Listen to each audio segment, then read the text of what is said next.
Bloody hell. That was a bit of a sublime week, wasn't it? Yeah, that was quite something. Power rankings. I'm going to talk about them now. Be a lot of stuff going on the last few days. A few rumours of discontent here, rumours of discontent there. We've got releases, we've got sign-ins. Kind of everything's going on. The league has kind of gone a bit berserk over the last few days. But we're going to keep it kind of simple today. I might break it a little bit more down when news gets put out maybe tomorrow on certain things. But I'm hearing a lot. I'm not exactly liking what I'm hearing on certain teams. I think some teams are making some rash decisions, and we might see that reflected in the power rankings. Anyway, don't want to hold you up much longer, so let's just get into it. I've also just finished getting off live with Nick Alfieri for the ELF live. Just round up the week. If you want to hear more of my detailed stuff on each game, go and check that out. Leave that link in the description as always. Let's just get into it. No surprise, the Mercenaries are a blast. But they fall in two places, right? They're 0-2. Offensively, nothing. The O-line's terrible. The receivers couldn't get open except for Anthony fucking Brown, but they didn't give him the ball. They gave him like 2 catches, and that was pretty much it. They just didn't give him the ball, like at all. The run game wasn't there because the offensive line's so bad. Defensively, they did good. We all know that the Mercenaries have a good defense. They weren't given an opportunity to shine. Like, they locked up. They did good. They got an interception with Ken Hike, but there's not really much you can do when you're only allowing 14 points and you still lose. So it's kind of a tough situation for them, but they're going to come at 17. Well, number 16 going to go see for Hereford and Throners. You could argue they be 17 and not 16. They did just get blown out by the Berlin Thunder, but also they're without their starting quarterback. So I'm kind of giving them a little bit of leeway here. So they've remained at 16. I don't think they've moved there for a while. They're just going to stay where they are. Going forward, I think they've got to have conversations and just where they see themselves coming in. Maybe we need to see an adjustment to the league rules. I'm going to probably do a video about that at some point this week. But the Enthroners, 43-3. O-line woes. Couldn't get the ball to Roby. Backup quarterback in. Not much going on defensively. They haven't got the sacks they expected to get with this D-line centric E import slot and A import slot. But yeah, there's not really much silver lining when it comes to the Enthroners. So just moving straight on to Prague at 15. They've moved down 1. I had high expectations of them coming in, man. I really did. I thought they had a few pieces. Like Noah at linebacker has played well. Lawrence Cornwall-Baptiste is a good offensive lineman. Just, that's really it. Like, they're getting sacked while doing handoffs. And the offensive line is terrible except for LCB. Like, honestly awful. It could arguably be the worst. They got blown out 51-7 at the end. They got the points at the end with consolation. And the Ravens were like 39 or 40 up at halftime. I think it was 39. They just stopped trying and they still managed to score points. And they're just a bad team. A few pieces, but the play calling's bad. They had a bunch of injuries with Fields Jackson's out. Daniel Wright's out. There's not much really going on for them, and Redeem was covered most of the game because obviously he was the number 1 receiver. Adam couldn't get anything started, neither could Zero because the offensive line was so bad. But yeah, there's really not much going on in Prague. A 14, bit happier, up 3 places. They got off last place. Milano Seaman, how about it? A 14-7 win against the Helvetic Mercenaries. Defensively, I've been saying for the last couple of weeks, they have a good defense. Zachary Blair's an elite linebacker. DeFalsis got an interception. Manning was injured, and I've heard rumors that he might be maybe season injury. I'm not sure. Like, that's just murmurs within the franchise. Not entirely sure, but we're not sure if we'll see him back or if not. But Manning wasn't in this game, and it was tough. Like, they don't really have an offensive identity yet at all. They did score a couple, but like, interceptions was still an issue. Like, the offensive line's really bad. I really do think they have to cut their losses with this American running back thing. Like I've said, I'm sure Patrick Carr is a good running back. It just doesn't work in the ELF. It doesn't. It just doesn't, especially when your offensive line is this bad. I don't think we should see another American running back in the ELF unless they change the rules. But the Europeans are good enough to fill in that spot. Flores Calderon couldn't get open on hikes, so they started moving him around. which worked, which I told them to do on my live stream, and they did actually end up doing it, because I don't know why they have him stuck out on X, an American receiver. They have to move him around to get him open. They have to scheme him open, and it took them 3 games to figure out they needed to get their best receiver open, and it's way too long, but eventually they did it, and they got their first win of the league, so they're up to 14. 13, Barcelona Dragons got pile-drived 63-7 against the Raiders Tyrrell. Awful performance, offensively, defensively, everything was going wrong for them. They couldn't stop the run at all. The interior line got blown the fuck up. Edges couldn't get home. And the Raiders' offensive line isn't spectacular, and they're still getting blown up. They were bad. Levi Lewis is running for his life. You got one really nice throw to David, rolling left over the top. That's the kind of stuff we can see from Levi Lewis. It's just not being given any kind of opportunity to do so, because the Barcelona Dragons are that bad. Just again, a couple of pieces. They did beat the Mercenaries, hence by more of a convincing manner than Milan. That's why I've got them above. But we'll see. Those two will match up, and I think that will be an incredibly interesting game. But at home to get 63 put on you by a quarterback that's had only a couple days in that team, and then they had the backups in at some point, and they were still scoring. It was very much not a good look for Barcelona. But number 12, Cologne, didn't play. Kind of hard to make many comments on them. They just didn't play. Same with Hamburg, also didn't play. So they removed themselves from this week, obviously. So it's just those two. They're just going to stay where they are. None of the teams below them did enough to jump up. None of the teams above them did enough to fall. So for me, it's pretty simple that Cologne and Hamburg come in as just the teams that didn't play. They're on a bye week, so it was as expected. At number 10, Berlin Thunder. I think some people will be surprised they're kind of low still. They haven't moved either. They're still at 10. A big win, but a big win against the 16th ranked team. I do still think they're just an outside looking in team when it comes to the playoffs. They've got some pieces. Aaron Jackson is looking phenomenal. It looks like it could be a special teams player of the year. That return touchdown is one of the best return touchdowns we've seen in the league. Sullivan looks really solid. I was kind of surprised how good he looked. A couple turnovers in the game before. He had a fumble in this one, but it was just more of a really good defensive play. They come in at 2-1, which is good for them. They've only lost to the Panthers, which is no shame in losing to the Panthers. I just, they're just outside looking in still.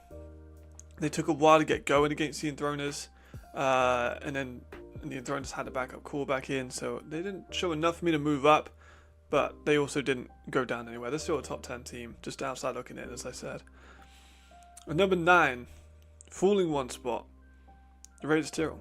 It's probably a bit surprising to some people, considering the Raiders Tyrrell did just beat up on the Barcelona Dragons. I just, QB controversies. They've got in Kenyon Mine, who played lights out. They kind of said before that he's going to be there for one game, so I'm not sure if I've heard rumours about who I think they're going to bring in. And he looks like a really good quarterback. But when you have your third quarterback in 3 weeks, you can't really be considered as one of the best teams. The run game got started really, really well. They ran all over the Dragons. Their offensive line improved. What I mentioned in ELF Live was how much more creative their offense looked. And how many more diverse routes their receivers were running. Their receivers were catching more balls. Where was this a few weeks ago? And I seriously doubt it's all Fulford's fault. That, their offense was so dry in the first 2 weeks. They replaced him, and then their offensive's just become this much expanded. It's a weird situation. I would like to see within the franchise of just why that is. I don't think we'll ever get an answer. At least I might not get an answer, and I'm not part of the Raiders organization. But they actually looked like a functioning offense. I know they're against the Dragons, who don't have a very good team. But the Dragons do have a couple of good defensive pieces. They just got shredded though. But they do fall despite the win, which I think a few people will be surprised about. But that top 8 is incredibly hard to break into. Speaking of which, just still inside the top 8, Frankfurt Galaxy. 0-2, without a win so far, but also have played Paris and the Fire, so incredibly hard scheduling. They lost a nail biter 25-22 in favour of Paris. Missed field goals, man. Like, so many missed field goals. Turnovers. They threw multiple interceptions to Chandler Jones. They just can't seem to get anything going offensively. Like, Kevin Kyle looked phenomenal. Markel's Markel. Josiah at linebacker was probably one of the MVPs of the week. Got a defensive touchdown. Got the fumble recovery. He was a phenomenal player. He really was. They forced 3 turnovers in the first half against Paris. One of them went for a touchdown. And the offense just couldn't really get it done. And when the offense got quite close, they kicker missed the field goals. I think 4. It was at least 3. It was 3 or 4. But the stats aren't quite available. But a bad game in terms of momentum. I think that might be Frankfurt done. And that might be hyperbolic. It's 2 weeks into their season, and I'm calling them done. But that's a soul-crushing defeat. It really is to come to Paris, have the win there, to equal the score even, and then to miss that field goal. I'm not sure how the organisation feels about everything on their offense going forward, but the schedule don't get any easier. You've got Madrid again, or you've got Madrid twice. You've got the Fire again. You've got the Paris team again. You've got Hamburg and Cologne, who are both 1-1. Like, these teams that have won games, and Galaxy haven't. So they're still tough matchups. How are they going to overcome that? I don't know. They just need to find a way to get into the end zone. That's something they've struggled with so far. At number 7, Wrocław Panthers. Bad loss. Real bad loss. Defensively for Vienna, talked about it. We'll talk about them in a second, but Wrocław couldn't move the ball, and Duncan has been under fire from that from a lot of the Panthers fans. I do not think it's entirely his fault. Some blame has to fall on him, naturally. He wasn't fantastic. He finished with a couple of sacks in the end zone, one of them for a touchdown, one of them for a safety that really iced the game. But the drops, so many drops by all of the receivers and running backs that I really feel is people aren't talking about enough. Like, Duncan was a little hesitant to pull the trigger. I mentioned this a lot with Nick. But they just dropping the ball. Like, the ball's hitting him in the hands, they're dropping it. So his completion percentage looks poor. He doesn't look like he had the greatest game on paper, but it's one of the games you need to watch into the tape. Now, see, again, I'm not sparing Duncan from criticism. He wasn't very good. But he was really good in week 1. He had moments in week 2. Again, though, fumbles. Not his fault. Like, some of the tips passes. Not his fault. But I've heard people say about Frankfurt and also Wrocław and Fire moving on from the quarterbacks, and I think that's ridiculous. Like, to move on from Duncan, Jadrian, or Luke this early in the season would be ridiculous. But some surprisingly people are talking about it, and I really think that would be short-sighted and fickle, or fickle. Yeah, it would be a really bad decision. But Panthers fans have been vocal about it. They're like, he's not the guy, and I think that they're wrong. I'm gonna be forward with it. The drops have been a problem. Whether or not you look at the receivers and or the offensive line that wasn't great in that last game and blame them, or just you put it down to a really great defensive performance. They played the Berlin, which they won. They played the Surge, which they lost a close one in due to fumbles and the turnovers. And then they lose to a Vikings without the starting quarterback, and that's the big one. But it's not entirely his fault. And I think that he's being blamed unfairly for that. And that's just my rant. I can't rant too much about it on Your Left Live. We got the timer. We got to move on to different games. But on my own channel, I can rant for however long I want. And I think that the Panthers would be wrong to blame just Duncan for the mistakes made in that game. They're averaging 41 points a game. Like, they're averaging 41 points a game. They've had no trouble scoring at all. They haven't. But they're 1-2 with a tough schedule, and it's not going to get any easier. They've got Frankfurt a couple times, I'm pretty sure. They've got such a hard schedule, and yeah, man, rant over. Wrocław at 7. At number 6, Munich Ravens. They beat up on a really, really bad team. That's the thing. We talked about also on the show, and I plugged it a lot, but I've just got done talking about it. The Ravens are kind of in the middle of the pack with the Raiders. Now, they are beating the bad teams. They beat the Milano, they beat Prague. Can they beat Surge? No, they didn't. Can they beat these top teams inside the top 5? I'm not so sure. I kind of feel like they're best the rest. I'm not been entirely impressed with John Cole so far. Obviously, it's big shoes to fill coming in from Markel Castle. The running game is without Tommy Well. Obviously, Rodney has been great. But Tommy Well is just that X factor that you need in that team, and they haven't replaced it with anyone else. They haven't got anyone else in, so they're playing an E down. Chad is still a great quarterback as well. I want to make that very clear. Defensively, they look improved. They look better every week. Maybe they were just on a bad week with the Surge, but I need to see them play someone legit. They have an easy strength of schedule, so it's kind of hard for me to ask that of them. It's not something that they can control. But they're going to be on the outside looking in, probably for the foreseeable future, until we see them play someone who's quite tough, like a rematch with the Surge. If they beat the Surge or make it really close, could see them crack into that top 5. But for now, they're going to remain at 6. They have gone up 1, so not too bad. At 5, this was a bit of a shocker. Ryan Fire, falling 4 spots. First loss in 16 games.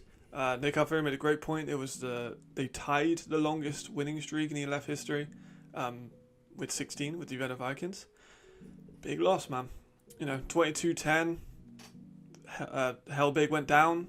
Suspected injury for an extended period. Not sure if we'll see him back in the league this year, which would be a big shame because he looked really good in the first couple of weeks. People calling it the biggest upset, I disagree with. I've talked about this on multiple platforms, but we've had bigger wins than that. Istanbul winning against the Barcelona Dragons after getting put 70 on their head the week before. The old guards team beating the Surge. There have been bigger upsets. We know how good the Spanish town was. I don't think anyone thought Madrid were going to beat the Rhein Fire. Maybe a couple of people did. But damn, yeah, they really showed out. Jaden Emery looks fantastic. Dwayne Obi is exactly what I thought he would be and how good he is. Willie P was phenomenal as a receiver, and he came in at quarterback and still was able to run an offense.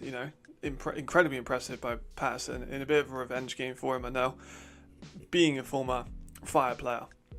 But yeah, that's more about Madrid, who come in at 4. I'll kind of do it talking about at the same time for Madrid and Ryan on the screen at the same time. Ryan Fire that was a bad loss. I'm sure Jadrian will be the first to admit that he didn't play particularly well. 2 interceptions. The Ryan Fire receiver room is shredded.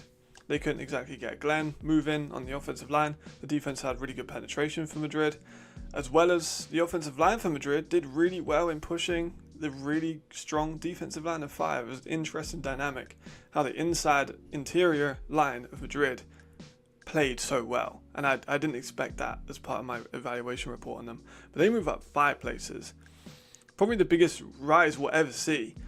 They break into number 4 spot, which is incredibly impressive, and they're still undefeated as a whole franchise. I think that they got people like Pablo Arrea, Mario Flores, people I've talked about a lot as just the guys that go under the radar but are seriously very good players. I'll probably do a video on both. Pablo Arrea is a player I'm currently working on a video for. They just look serious, and I think they could overtake what the old Dragons did and get into the semi-finals. That'd be incredibly interesting. It's a different league. It's a lot harder now than it was back in the day. But there's a lot of those former Dragons on that team. That goes under the radar as well. So we'll see. But number 4, Madrid. Number 5, Ryan. If you told me that at the start of the year, I'd have Ryan fall all the way down to 5th in power rankings, I probably wouldn't have believed you. So very interesting how that shaped out. At number 3, Stuttgart Surge didn't play. Can't really make too much. They've played exceedingly well when they're on the field. Could I put Madrid a bit higher? But, I do golf momentum quite a lot in these. I just think that Stuttgart are a little bit just a step ahead at the moment, and they haven't played, so it'd be unfair to kind of drop them down too much. But I'm going to keep them at 3. I think that's fair. At number 2, Vienna Vikings. Up 3 places. Won a game against the Wrocław Panthers, which are considered a really powerful contender with a backup quarterback who threw an absolute fucking laser beam. Rochelle deserves so much credit for that laser beam down the middle of the field for a touchdown. Defensively, Leon Ball got 5 sacks. He was unbelievable. That whole defense for Vienna is scary hours. And I knew it was going to be good coming in, but I didn't expect it to be this good. They got an amazing pass rush. The defensive line in general is outstanding. They've got Jan Bombak. They've got below they've got Schaefer. They got younger players at linebacker too, who are phenomenal. They've got Hunter Nichols, one of the best safeties in Europe. Weapon X, Xavier Edwards, one of the best athletes in Europe. Like, they have so much on that defense. They were able to really rattle the Panthers. 5 sacks from him alone. I think they got 7 or 8 sacks in total. A safety, a touchdown defensively, multiple turnovers. It was an inspired performance. They really got behind Rochelle, who played well. I think he deserves a good amount of credit. I think he played very well. So they move up to 2, and they move up 3 places, cracking the top 2. I wasn't completely bought into Vienna at the start of the year, and I mentioned on the ELF Live about last season. They didn't face much adversity. They kind of walked through the schedule. They had a really close game against the Enthroners where they won 21-20. Now they have had the adversity now. They've had that. They've got through that. They've won it again. They've had it early in the season, so players are going to learn from it. They'll come in more battle-tested. They'll be a lot more confident coming in. I think the franchise could be really confident. What do they do next week? Do they keep Rochelle? Ben Holmes is expected to be out for multiple weeks. So, we'll find out what happens with him. Do they get an American in? Do they trust Rochelle? We got to see. It's a tough one to call. Ultimately, though, they won this game 16-13, and they have Berlin next week, which we'll talk about Rochelle and the QB situation and how they match up with Berlin in tomorrow's video. But it's a very interesting thought about what they're going to intend to do with that roster after such a big win. And number 1, surprise to few, I'm sure, Paris Musketeers move up 1 spot, 2-0, big win against Frankfurt. Could argue Vienna at 1, I think, and that would be a reasonable thing. I just like what I saw from Paris. Again, with the adversity thing, they had 2 fumbles and 2 drives. They had another fumble at the end of the second half too. But they were able to still keep composure. They scored creatively on offense. Zach Edwards still looks sublime as an MVP candidate. Did have the fumble, which wasn't the best of football moves, but that pass to Mwamba was that seam at the middle from Jordan Denmark. What can that fucking dude do? He's receiving, he's tackling, he's rushing, and he's returning kicks. The thing we haven't seen from him yet is a defensive touchdown. I'm sure that's coming at some point this year. He's incredible. But Paris are absolutely stacked everywhere on the field. They won this game. They could have lost with the field goals. But they without Mahonwu. They relied a lot more on their secondary receivers and their tight ends and their running backs, and Edwards using his legs, and their defense, which held really strong. I mean, to force a few missed kicks, even if Rimlev scuffed it, to force those missed kicks is itself an accomplishment. I'm very much impressed by Paris. The stats and stuff aren't officially up on the ELF website. The stats for the last few weeks aren't actually on the ELF website, which is a little bit, upsetting. Would like to see more of that be improved, but yeah, the Paris Musketeers, man, they're serious. And we only have a few undefeated teams left. You've got Paris, Vienna, Stuttgart, Madrid. That's all the undefeated teams. One of them's got to fall eventually. Sure, they have to. for conference reasons. There's going to be some very interesting games in week 4. Of course, we'll do the whole breakdown for that tomorrow. We'll do a quick roundup just to finish this up. So we got Heldvik Mercs at last place. I don't think anyone really surprised by that. For Hervine Droners at 16, Prague at 15. I think you can kind of go any way you want with that 3, to be honest. It doesn't really make too much of a difference. At 14, Milan get their first win. They move up. Barcelona get power drive, but they still maintain a little bit with that win off the Mercenaries. So they're at 13. Cologne, Hamburg didn't play. Stayed in the same places at 11 and 12. Berlin performed well, but on a bad team, so they don't go anywhere. They stay at 10. Raiders Tyrrell, great performance, also on a bad team, so they moved down 1, and they're now at 9th place. Frankfurt looking for the first win, but have had an incredibly tough schedule, so they're going to stay at 8. Vorslav, massive loss, bit of a gut wrencher, to be completely honest. They fall to 7 after being quite high up in the early power rankings. Munich move up to 6. A solid win, just need to see a little bit more of them against a better team. Rhein Fire, big loss. They moved down, first loss in a year plus and 16 games, and last loss was to Leipzig Kings. Madrid, statement win. They move up to 4. Biggest growth I think we've seen of any team so far this season in terms of how much they've moved. They were 9th last week and all the way up to 4th this week. 3rd, Stuttgart, didn't play. Have enough on the first 2 games to warrant being number 3. Vienna win against a contender with a backup quarterback. Statement win again. Not the cleanest, but they got it done. That defensive stock has risen like no other in the league has so far. And number 1, Paris Musketeers script the win. They did script the win, but they showed to me that they have the adversity. They showed they can composure. They showed that they have a good defense when they need to, and their offense has been able to move the ball in the first 2 wins. So that's going to round us out. Hope you enjoyed this one. As always, I'll leave the link to the show so you can hear me talk about some more of it in depth. I'm going to do my team needs video, like what teams need to do to win this week tomorrow. I want to do an eval on Pablo Arrea. That's probably the next one I'm going to do. Like I said in the intro, there's a lot of stuff going on at the league. Some of these releases and cuts that I'm hearing about, I'm not a fan of. We'll talk about them when they become initially released by the teams. I don't want to make any comments on players getting released and then they actually don't, or if it's just hearsay or just rumors or anything. But my sources are pretty good in some of them, and one of the teams are going to regret, I think, doing what they're going to do potentially. So I have to wait on that one. I'm kind of being a bit of a dick when I'm coming to this because people are going to ask who it is, and I can't really tell them this yet, but we might see in the coming days. Yes. Rant over again. I will see you later. Thank you for tuning in. Thank you for all the support. It's been immense as always. Just views keep going up. Watch time keeps going up. People just keep returning, keep commenting, keep liking. And for that, I am forever thankful. So thank you, everyone. I'll see you later. Goodbye.